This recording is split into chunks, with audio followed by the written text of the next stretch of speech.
Good evening, everyone. We're going to get started in about 2 or 3 minutes, so if you could take your seat, grab your coffee first, and we'll get started just shortly.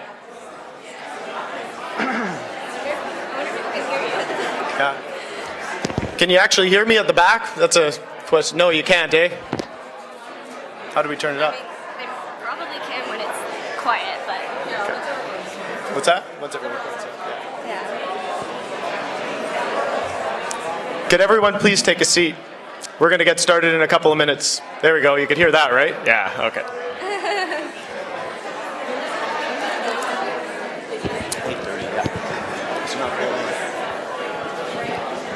Are you Sarah?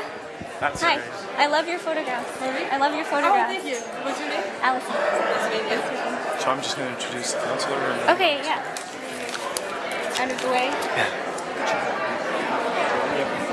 So thank you, everyone, for being here tonight. This is sort of an unanticipated amount of interest in the Community Land Trust model. So thank you all for your patience in signing in there. We had a sold-out event, and we're just getting used to the idea of having so many people interested in this idea. But to begin our evening tonight, we're going to have some introductory remarks from one of our councillors. Here in Hamilton, Councillor of Ward 1, Brian McCaddy, is here. He has some experience with land trusts, and we thought it would be great to hear a couple of words from him about those experiences. So if I could welcome him to the stage right now. Thank you.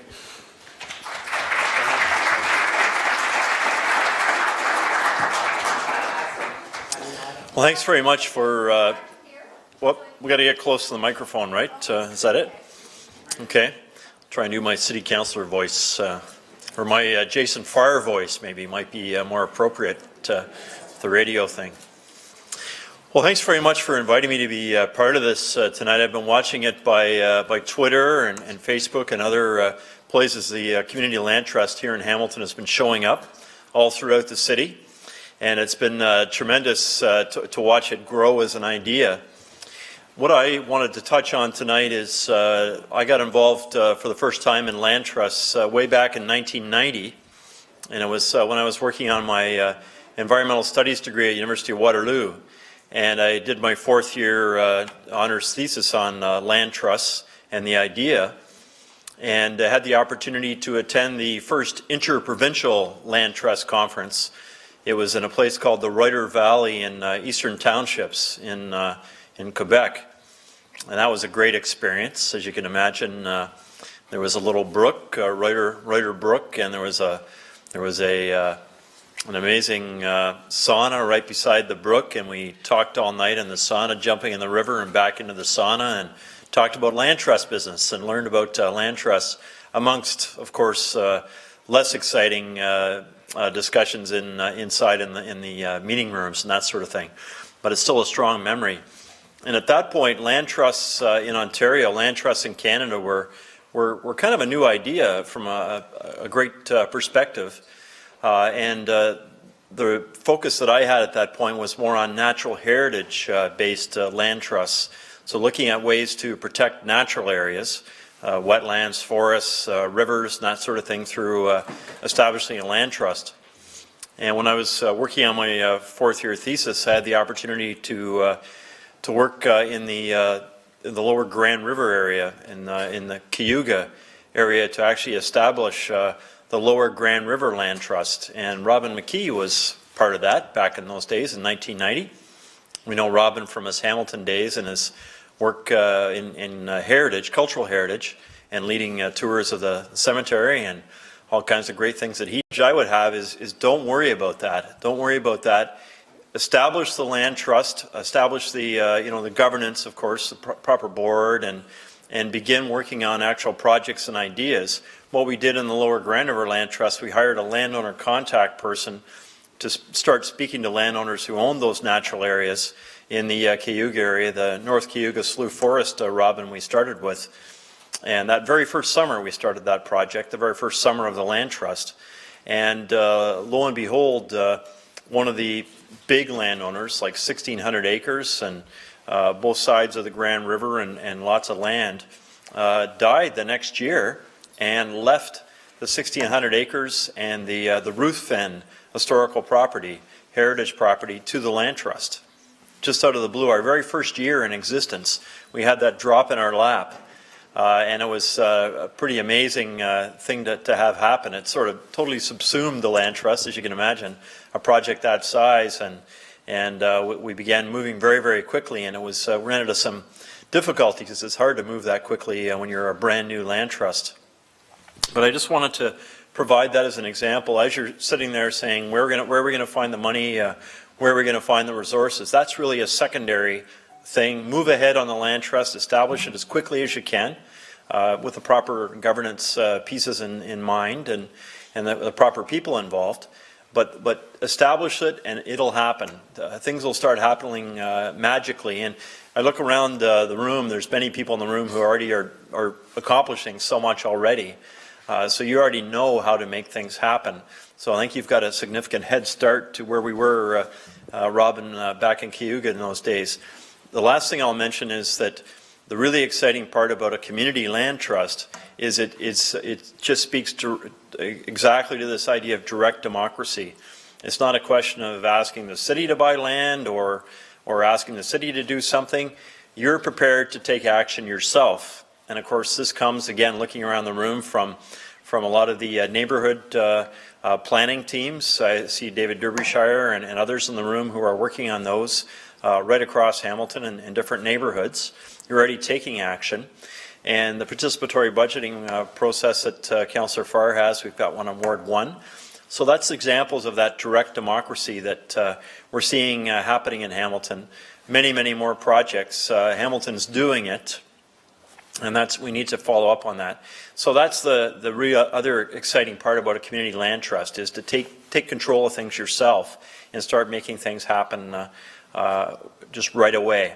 So I think it's a great opportunity. I'm very excited to see where it's going to go and how it's going to evolve, and let us know at City Hall what we can do to help Councillor Farr and myself, what we can do at City Hall to get out of the way, because sometimes we certainly get in the way as a city of Hamilton.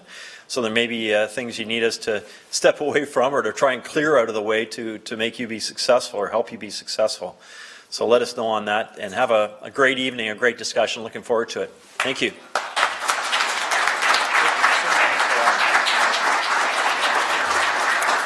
Thank you very much, Councillor McHattie. By way of an introduction, I'm Mike Borelli. I'm the treasurer of the Beasley Neighbourhood Association. I will introduce Alison here, who is going to be giving us a presentation a bit by way of a story, how we became to know her. But first, I wanted to get a few thank yous out of the way. First, thank you to Leuna for facilitating the use of this beautiful room. Thank you to the Hamilton Farmers Market for helping cater and give us some of the food for tonight. And also thank you to Sarah Colleton Photography and Joey Coleman, who are also here to help record the event. If you do not want to be in pictures, please let people know. If you see them milling around taking pictures, just let them know, and we'll make sure that you're not exposed in that way. So Alison very kindly came to the Beasley Neighbourhood Association about a year ago, and she was just beginning a master's thesis at the University of British Columbia and was going to study land trusts in particular. And as a local Hamiltonian, or I guess a Hamilton-born person, she thought that there was some opportunity here to study downtown Hamilton, especially the Beasley neighbourhood. We work very frequently with schools, with students all around Hamilton. Right now, actually, there's a number of students here from McMaster University, political science class, that volunteered with us, and they're also here, and we have to thank them as well. But Alison came and was going to do her full thesis on land trusts, and we said, go for it. We'll help you out however we can. We'll connect you with whoever we can. And she came back about a year later, just late last year, and said, I'm done, and I'd like you to see what you think about it. So we presented it at a meeting, and there was an incredible amount of enthusiasm around the room for the idea. I won't talk about it at all. I will let Alison do all that, but please know that the Beasley Neighbourhood Association for the past little while has been very on board with this idea, and we're very excited to be able to share the idea with you, and we hope that over the next few months we can continue to talk and gain support among the community and be able to move forward, like Councillor McHattie said, and establish this, and then we'll move forward with some of the missions. So why don't I turn it over to Alison, and she'll tell you more about a community land trust in Hamilton. Thanks.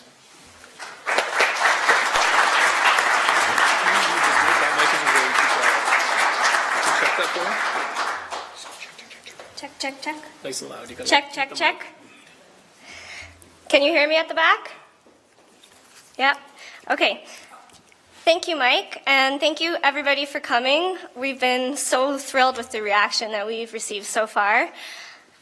Before I get into the meat of the presentation, I want you to think about what it means to own something.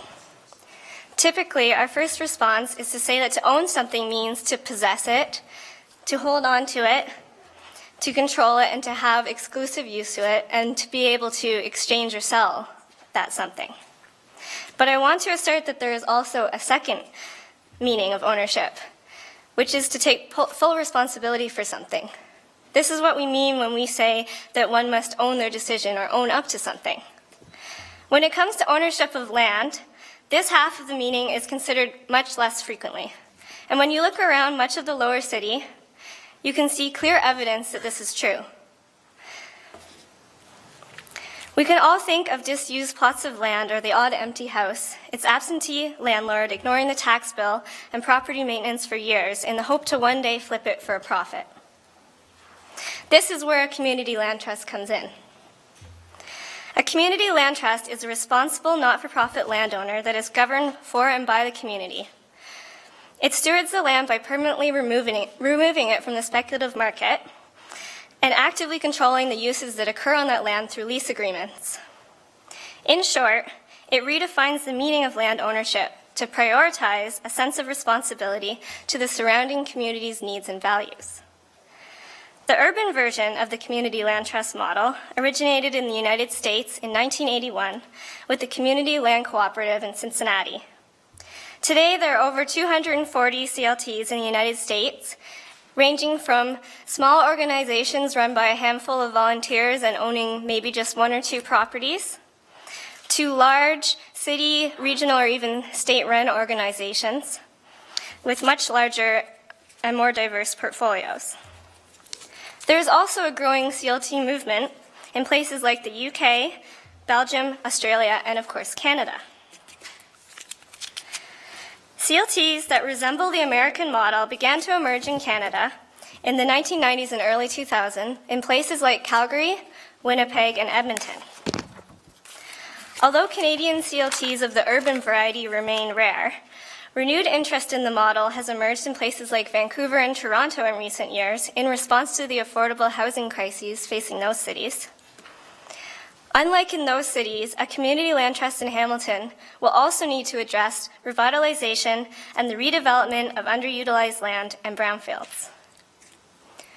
Our mission for a Hamilton Community Land Trust organization is to sustainably steward land and facilitate its renewed use by the communities living, working, and playing in downtown Hamilton. We see Hamilton already turning a corner, led by the dynamism, diversity, and density of its downtown. We want to ensure that Hamilton's transformation is sustainable and inclusive, giving downtown communities a role in decision-making as abandoned, underused, or contaminated lands are repurposed. We've asked you here today because we are seeking further community input, support, and involvement to pursue the creation of the Hamilton Community Land Trust. As Councillor McHattie mentioned, this is the stage that we're at right now, where we just want to pursue support, and we're not necessarily thinking about all the hard details right now. We just want to know that this is something that the community wants and needs so that we can go forward. I will talk about what our next steps are and what we will need to succeed later in the presentation. But before I do that, I'm going to talk to you more about how a community land trust works, what it could do for Hamilton, and what it has already done in other communities. We also want to share with you some case studies that our volunteers have been working on to explore the basic feasibility of a few potential Hamilton CLT projects. So how does a community land trust work? CLTs draw from various sources of public and philanthropic capital in order to acquire properties in a geographic focus area. This can include either donated land or land at a reduced cost, or the donations of funds to purchase properties on the open market. CLTs retain ownership of the land and lease it back to the community, to social purpose organizations and individuals on a stable, long-term basis. in order to help meet the needs that are decided by the community. For example, affordable housing, green space, community gardens, community cultural space, and affordable space for nonprofits, small businesses, or social enterprises. Ground leases are at the core of the CLT model. Typically, CLTs act as facilitators, working closely with the public, private, and non-for-profit sectors to carry out real estate and development, building construction and rehabilitation, property management, homeownership support, management of parkland and community gardens. When an owner of buildings on CLT land sells their property, they sell it at an agreed-upon price that balances their need for a reasonable return on their investment into that property with the community's need to preserve and protect affordability. CLTs are typically controlled by a governing board where 1/3 of board members are community residents, 1/3 are leaseholders and renters on the CLT land, and the final third are public interest representatives. This can include government officials, city councilors, and agency representatives. Some CLTs also have further requirements that ensure diverse representation on the board. The board is democratically elected by members of the Land Trust, and anyone who lives or operates in the CLT service area can join the CLT as members. The CLT holds the land forever, ensuring that any increase in land value that results from community revitalization efforts will remain with the community rather than being captured by outside speculators. The CLT model also locks in affordability by removing the cost of land from the equation for end users. I'm now going to go over some benefits that we believe a CLT could bring to Hamilton. A Hamilton CLT would support the ongoing revitalization of downtown and neighboring communities and ensure that residents are included in the vision for our city's future. Over time, as revitalization and redevelopment proceed, a land trust will be in the position to protect the long-term affordability of neighborhoods. This will be done through its land holdings. Working closely with CLT partners, a CLT could create neighborhood intensification, enhance and maintain affordability, attract new residents of mixed incomes, and contribute to community empowerment and democratic decision-making. A particular focus of a Hamilton CLT will be neighborhood intensification. This includes remediating brownfield properties and redeveloping and reusing abandoned blighted lands. A CLT in a market like Hamilton will need to make a practice of developing the lands that most for-profit developers will not touch, but that are necessary to improve the neighborhood. A CLT is well suited to pursue brownfield redevelopment because it is a landowner that cares more about the long-range future than short-term profits. Because many brownfields are of such little value now but contain so much potential for the future, a CLT's long-range view makes it a good fit for tackling Hamilton's legacy of heavy industry. This could include finding temporary uses for brownfield lands until remediation can be completed. A Hamilton CLT will also enhance and maintain affordability by working with partners to increase the stock of high-quality, affordable housing for both renters and owners, provide affordable space for nonprofits, artists, and entrepreneurs to do business, and provide homeownership support programs. CLTs use public housing subsidies efficiently. A one-time subsidy in a CLT home lowers its initial sales price to an affordable level, and then limits the rate at which the price can rise over time. The strategy of controlling the resale price of the home will allow an increase in the overall stock of permanently affordable housing in Hamilton without relying on a constant source of housing subsidy. It is important to provide affordable housing, but if we want our businesses to thrive, we also need a mix of incomes in the downtown. A CLT can attract residents of all income levels by improving the existing housing stock, including mixed income housing, It can also help by creating and preserving community assets and amenities, such as green space, cultural and heritage features. This will help increase nearby property values and attract investment to the area. Most importantly, a CLT is a tool of community empowerment because land is power. The main way that a CLT will bring community empowerment is by increasing local control of neighborhood resources, including improving the implementation of existing resident-led neighborhood plans.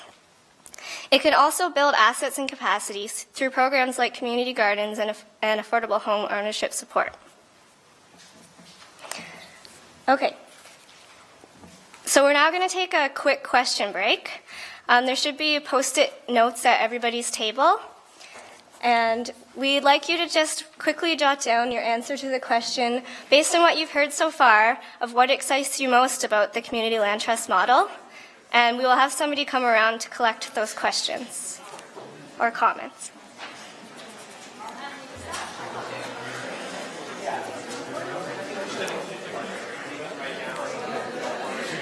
Yeah? Am I too close? Yeah, but that's good. Yeah, look, that's just say, okay, sorry, I didn't introduce everyone at the beginning, but you still have one more bit, and then do you want to introduce them to me? You're doing good for time. Yeah? I feel like we're late for time. Wait, I always introduced the thing. Okay, It's yeah. okay. Sorry, would you? Sorry, like I didn't introduce them Yeah. again, but I didn't know whether you wanted to Can you start. introduce yourself? I'll say.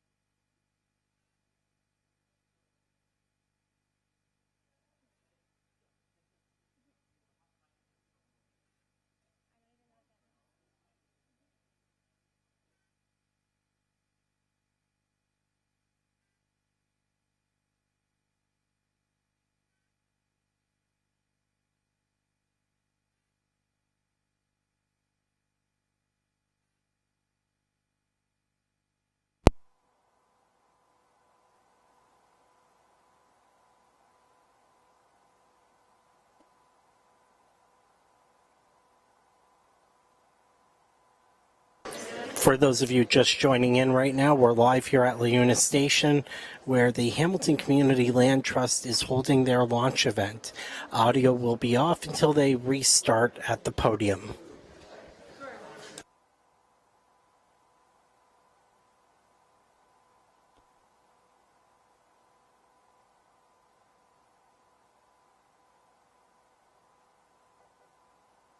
Can you do it? All right, everyone, just That's weird. hello. Yeah. Hi, everyone. Okay, we're going to get back. Right now, I'm going to pass back to Allison. I apparently have the louder voice, so thanks.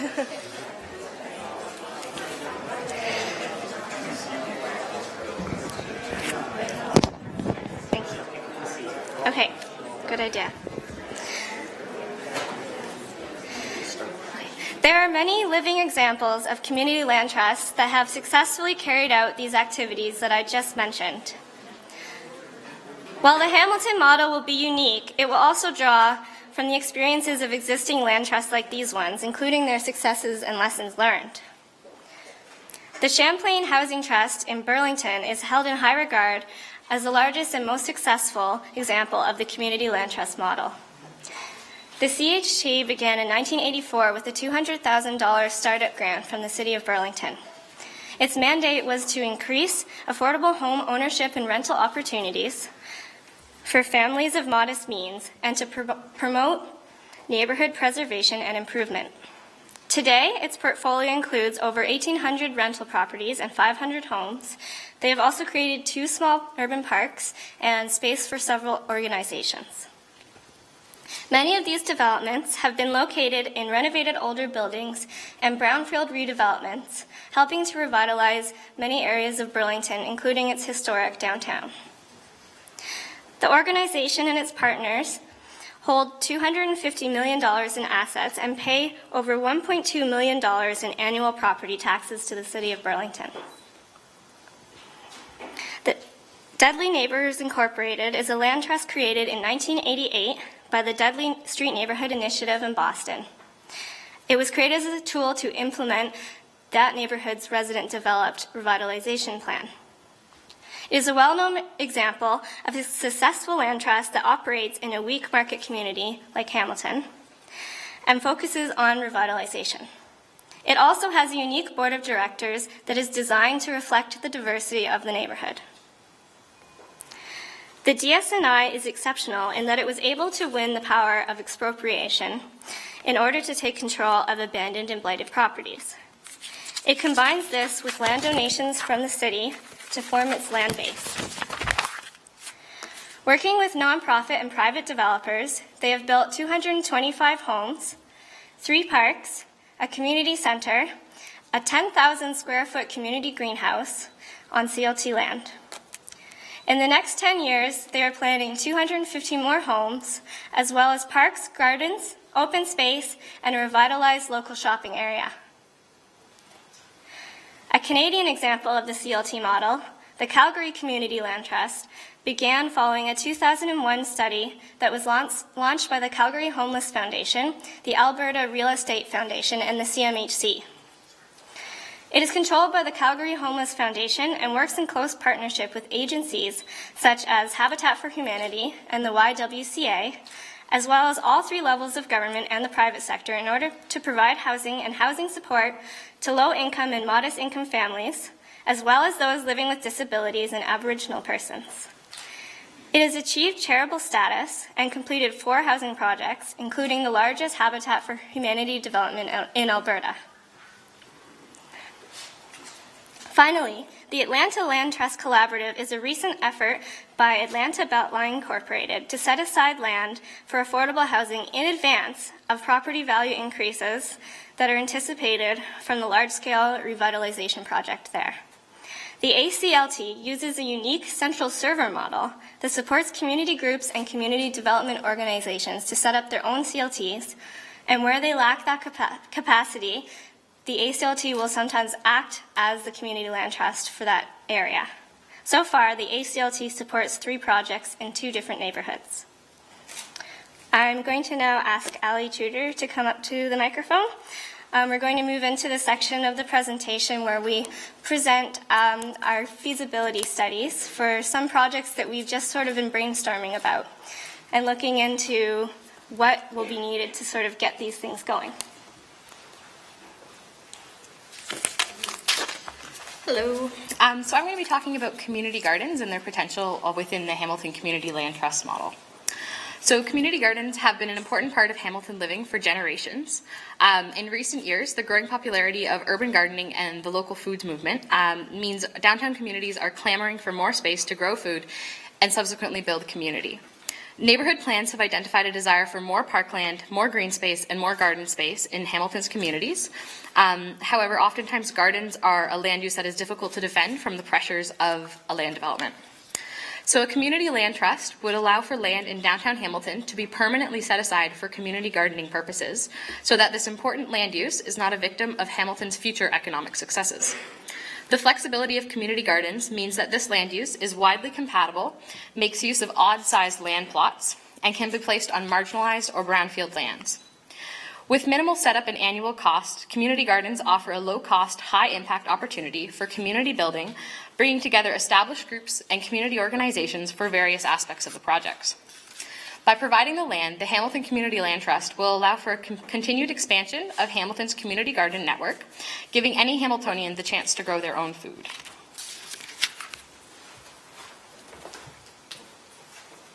Thank you, Ali.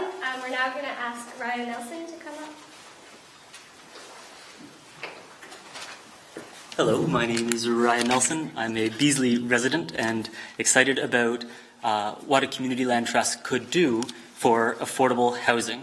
So as we know, affordable housing is a big challenge here in Hamilton. We still have 5,500 households on social housing waiting lists. Approximately 21% of the renters in our communities pay 50% or more of their income just to deal with rent. 15% of our total population still lives in inadequate or unaffordable housing. Hamilton's real estate values have been increasing substantially every year for the past over a decade, and are up roughly 90% in the last 10 years. And so while this is good for some of us, it represents a continuing challenge in terms of affordable housing. If they continue in this way, now also becomes a really exciting opportunity for thinking about affordable real estate, because relative to our peers in the GTA, Hamilton is still a very affordable place to live and to purchase land.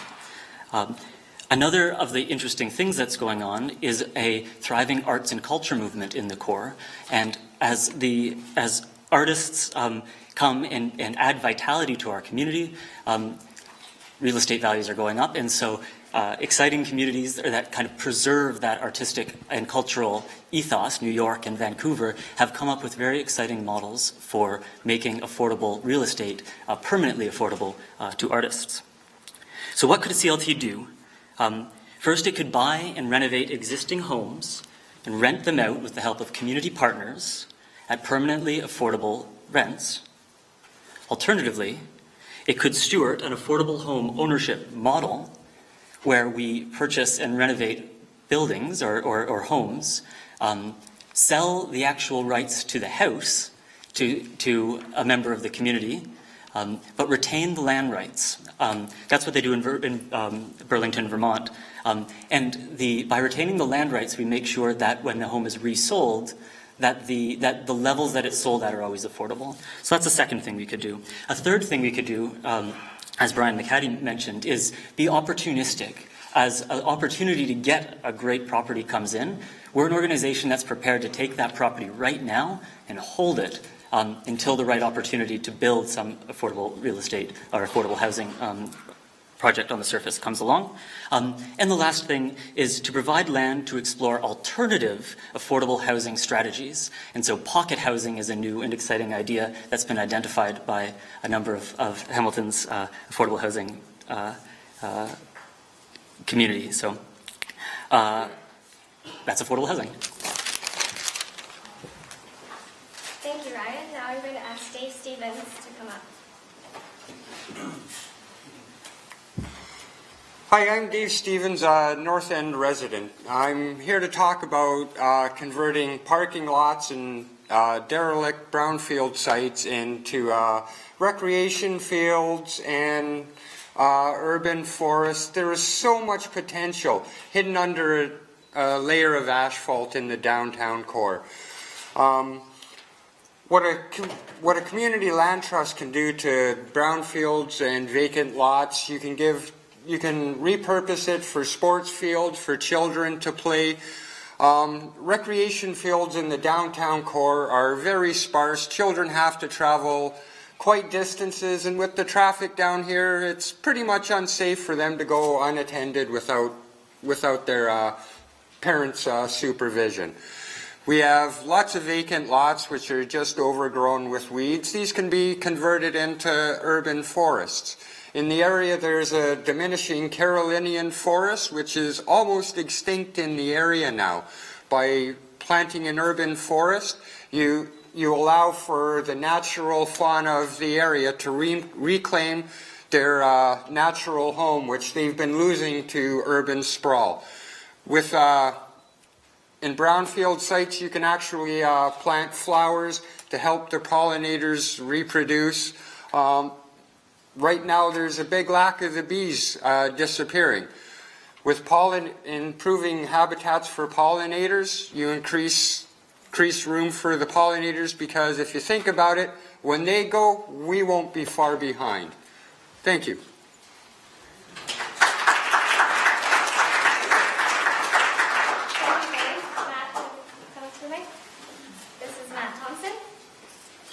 Hi, my name is Matt. I talk a lot about Beasley. This is another night to do that. Thank you very much. So I'm going to talk really quickly about multi-use community spaces. Community needs space. It's how we come together. We see each other physically. It's what we need to do. So why do we need to talk about a community center? Because there's a lot of people, a lot of groups coming together, and we need to be able to meet that demand. The model that currently exists in Hamilton, that's a fantastic model, is the Eva Rothwell Center. It works really well. Other places we can learn from would be the community leagues in Alberta. Fantastic project, something everyone should check out. It's just another model, much like the Eva Rothwell Center. So what would a land trust do? A land trust would own the space. We need more spaces. This is what a land trust would do. It would make things happen. The project that we looked at was actually the old Beasley Community Center. I know most of you here have been into Beasley. You know that we have a beautiful old rec center. And you know what? Maybe it's time to change things up. So we did a study on it. We looked at it really quickly. And we said, you know what? There's a lot of opportunities, right? And that if this project ever was to happen, if this land was to ever come up, we believe that this would be a great project to examine. So the numbers are there if you want to go through the documents. But basically, what is this about? It's really simple. A land trust would allow groups and individuals to access this community space through leases and through partnerships. Through that, we build a stronger community, we build a stronger downtown, and that's what we want to see. So thank you so much.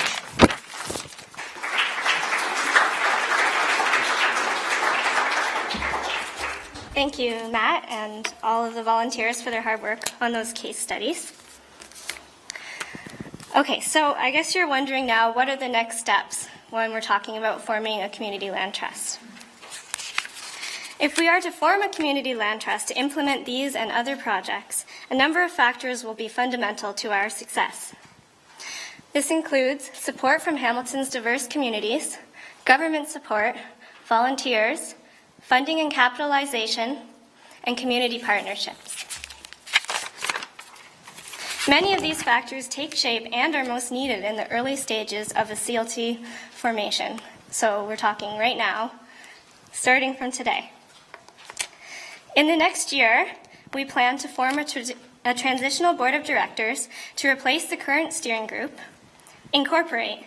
initiate a feasibility study to assess the feasibility of a CLT and develop a sustainable business model, hire an executive director to oversee the feasibility study and startup of the organization, secure seed funding in the range of $50,000 to pay for these items, and continue to network, build support, and consult Hamilton's diverse communities on the shape of the organization and its objectives. Based on CMHC recommendations, the feasibility study will cover the development of recommendations for the most suitable version of a CLT model in Hamilton, an analysis of the local housing market that will determine current needs and capacities, as well as an analysis of other community needs and capacities. It will then turn inward, looking at the capacity of the HCLT to address these needs, and the development of a financial sustainability model that will later develop into a full-fledged business plan. In the second year of operation, we plan to complete the feasibility study and develop a 3 to 5 year business plan, develop official partnerships with 2 to 4 like-minded organizations, and finally, we hope to acquire a first property for a CLT project by the end of the second year.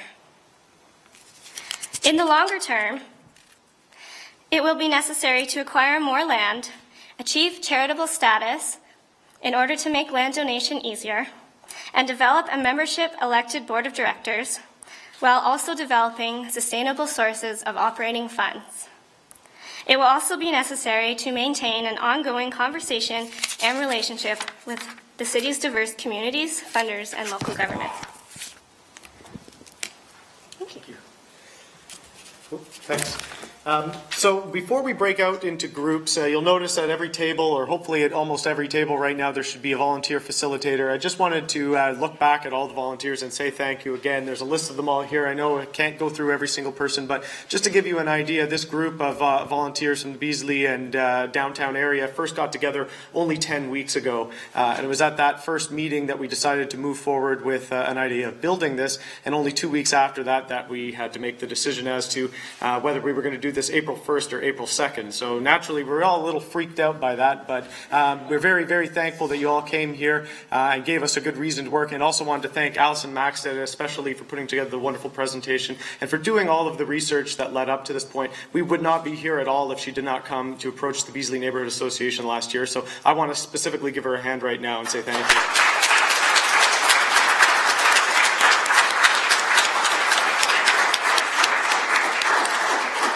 As I mentioned earlier, too, I want to take time again to thank LiUNA for this wonderful room, as well as the Farmers Market for providing some of the food. Please help yourself and stuff grapes into your pocket on the way home if you need to. We don't need to keep them around. Also want to extend some thanks to the Neighborhood Action Planning Group who helped us make some copies tonight.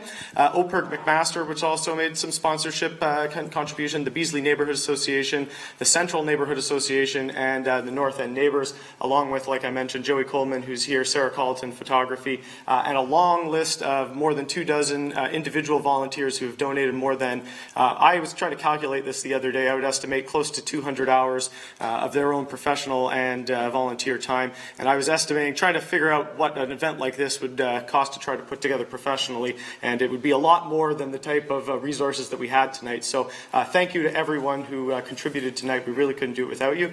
And without any further ado, we don't have a lot of time until we go, but at every table in a second the facilitators will stand up and hold up the particular topic that they are going to discuss. We encourage you, if you'd like to stay, we encourage that for sure, to have this discussion, to go towards the type of discussion that you want to do. Pick up your seat and your coffee if you want, or not the seat, but I guess the coffee and the snacks.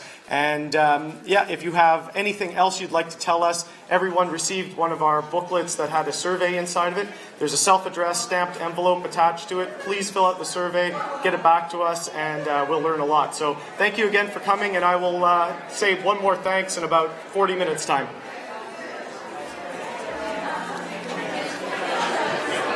Thank you, everyone who tuned in to watch tonight here as at LiUNA Station as they launch the Hamilton Community Land Trust.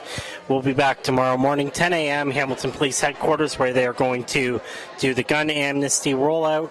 And then after that, we have 7 p.m. tomorrow evening, Ward 2 participatory budgeting.